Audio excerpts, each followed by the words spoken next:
Hi, Tammy. So I'm Beatrice Gall, a multimedia sports reporter from Rappler. And yes, can we just start off with like a little introduction for yourself since this will be a one-on-one interview and the Filipino fans would want to get to know you as well.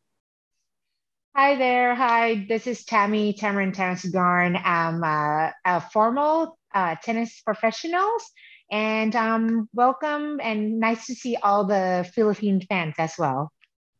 Yeah, so it's almost Roland Garros, the French Open. How excited are you for it? Wow, I'm actually really excited to see all the Grand Slams starting coming and play during the COVID because actually we also had a French Open last year, but actually we're in the schedule French Open this time. So you can see a French Open last year was kind of cold.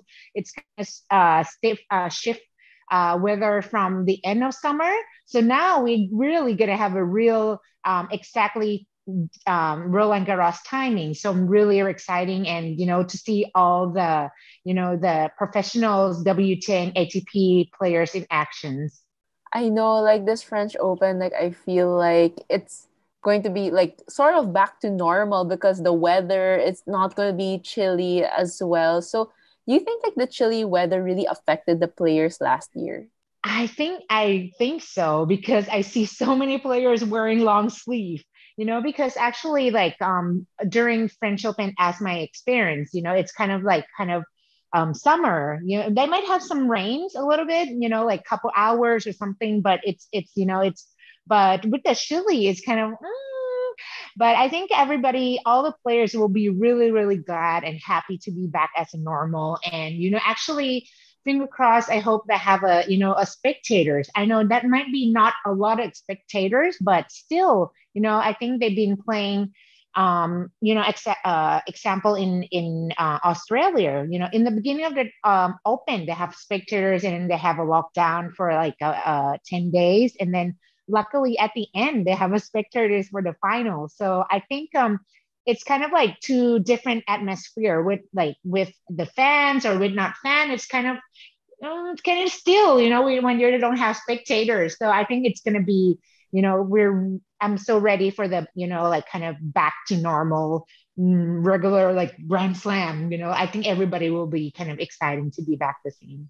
I know, and as like fans, like we're gonna for sure be watching on the sidelines. I mean, like on our screens, like we'll be hearing the fans cheering. Like I'm sure, like we're gonna miss that.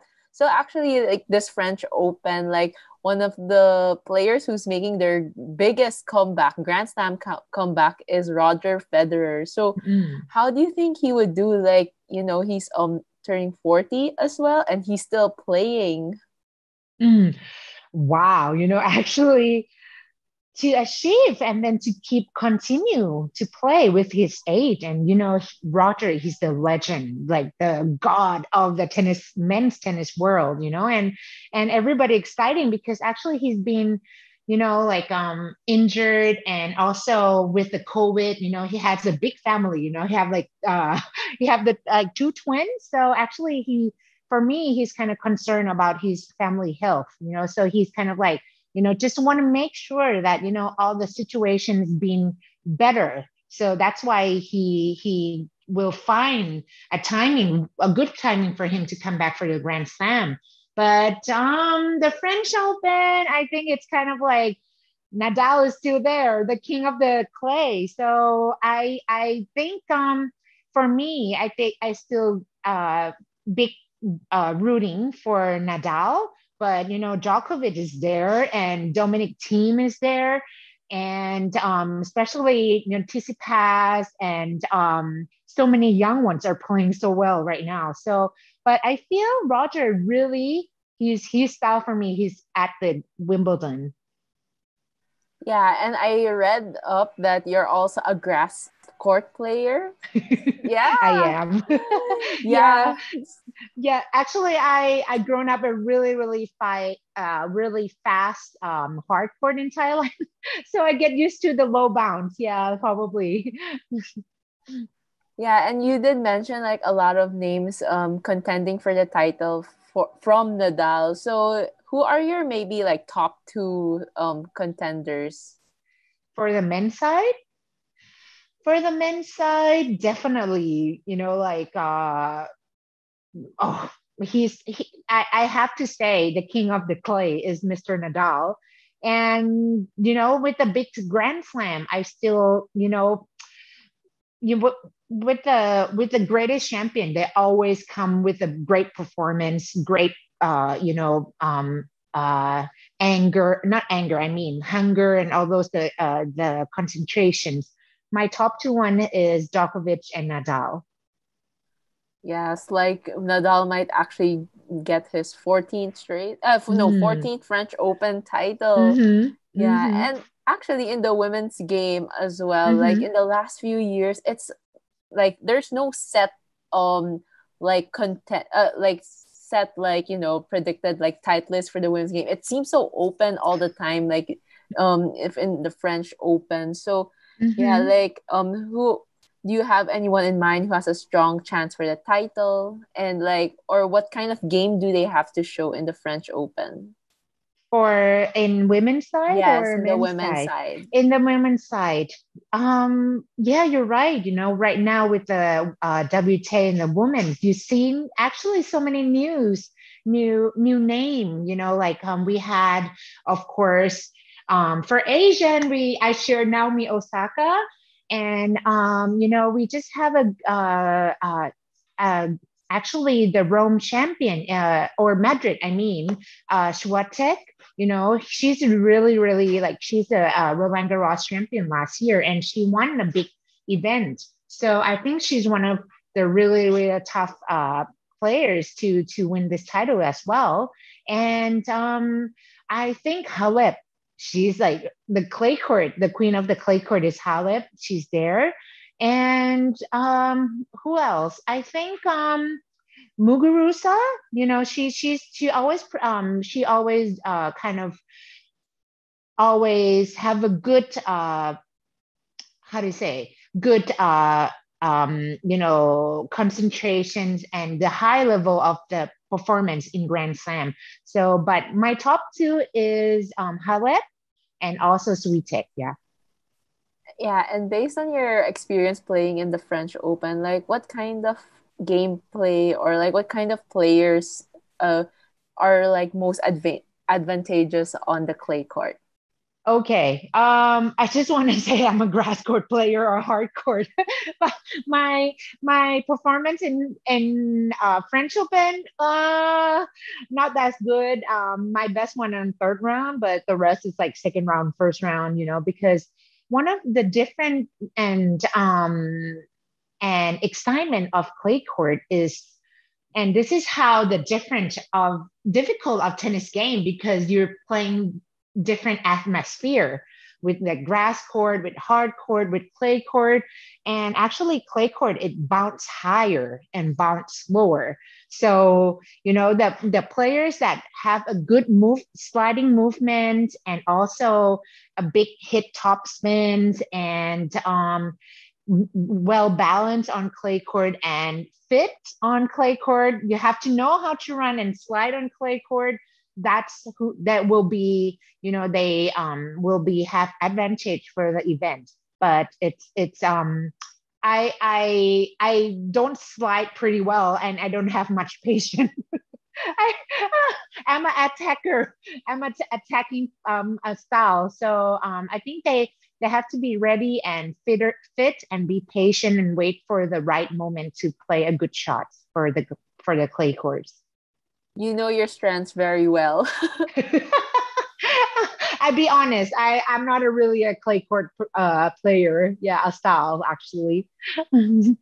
Yeah, and actually, like, it's quite rare for Southeast Asians to actually crack into the top 20 in the world, and you nailed the world number 19 for your career high, right? So, how will your story inspire others in the region? Because we're also from Southeast Asia. I'm from the Philippines, and then yeah, like Mm-hmm. I'm sure you have a lot of like rising Thai talents there.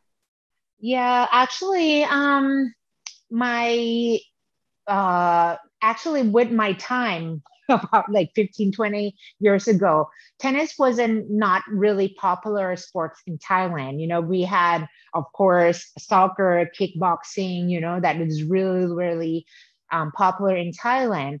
So I think I have to thank to my dad and also my family, because my dad, he I started my tennis from my dad.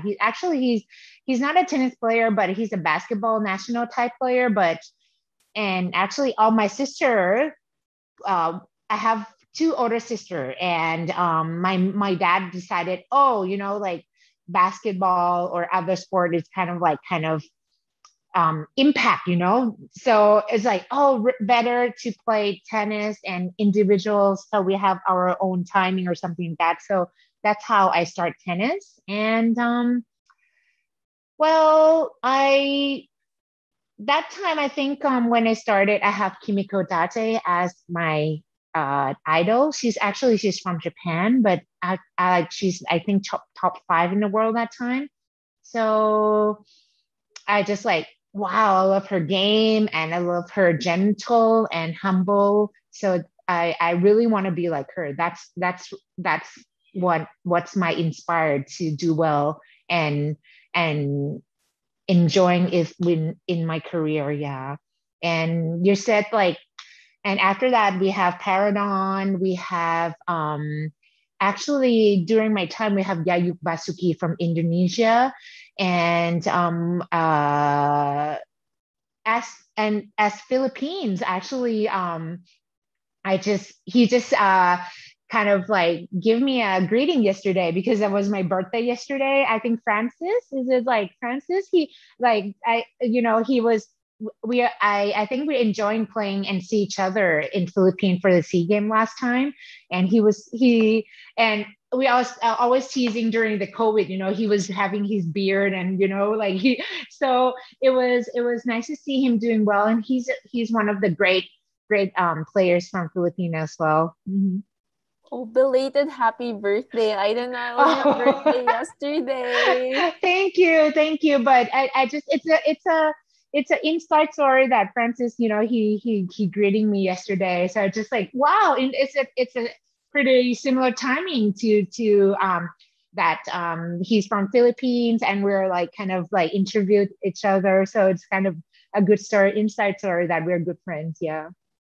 Yeah, and speaking of players from the Philippines, we do have a rising talent, Alex Ayala. Mm. She also just turned, it was her birthday last Sunday. So you Oh, guys, really? yeah, so Oh, your she's birthdays, she's the 23rd May, actually, on yes, Sunday. yes. Oh, wow. One day, I'm 24. 24th, yeah. Yeah, so Mhm. near. Yeah, so she just Yeah. turned 16, but then, you've seen like at 15 years old, she got her first pro Mm, title, and she has mm, won an Australian Open doubles title mm-hmm, also at 14 mm-hmm. years old. So, what do you think of her performance and progression in the sport?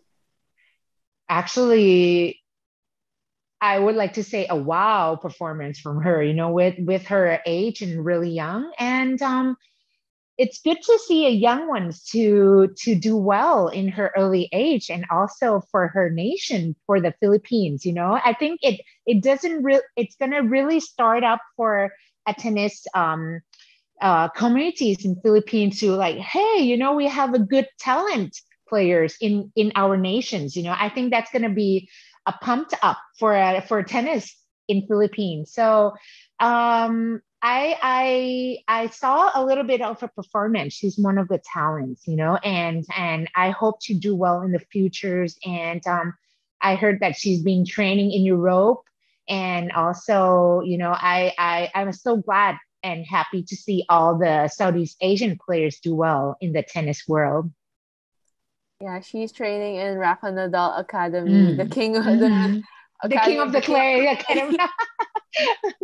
Yeah, so actually last year she did make it to the semifinals of the girls event of the Hmm. Roland Garros also. So yeah, like Yeah. actually like, I'm sure like you're still quite involved in tennis, like it's still your passion. Like how like what do you want how do you want to like inspire like everyone continue inspiring everyone else like is from Southeast Asia to, aim Mm. higher as well? Yeah. First of all, I just want to like with my experience, luckily, as I said before, I have my parents and my dad, he's a sportive and we love sports. And tennis game, it's really, really challenge and fun, like when you're in the juniors tournaments, you met a lot of friends, you go so many countries, and you really, when I go into the court, you everybody wants to win and everybody wants to do well. And it's just tennis is giving us a lot of opportunities, and not just like, okay, you're had good health, when you're a tennis pro, you're traveling a lot, you see a lot of people, a lot of place, a lot of cultures. It does, you learn a lot. And actually, tennis is not just giving you a career. Tennis also give your education as well.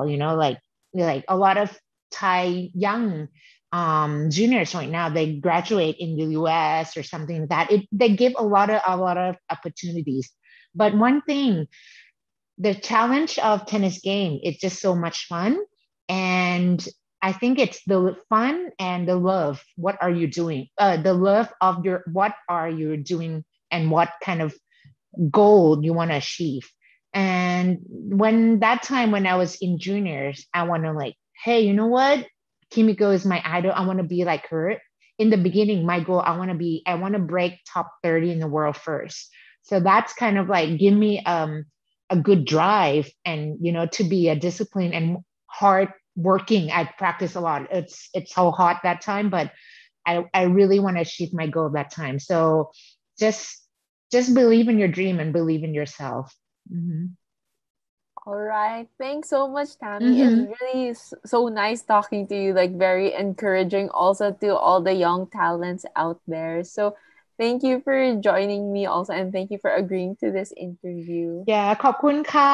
Nice. Thank you very much for having me as well. Yeah, nice meeting you.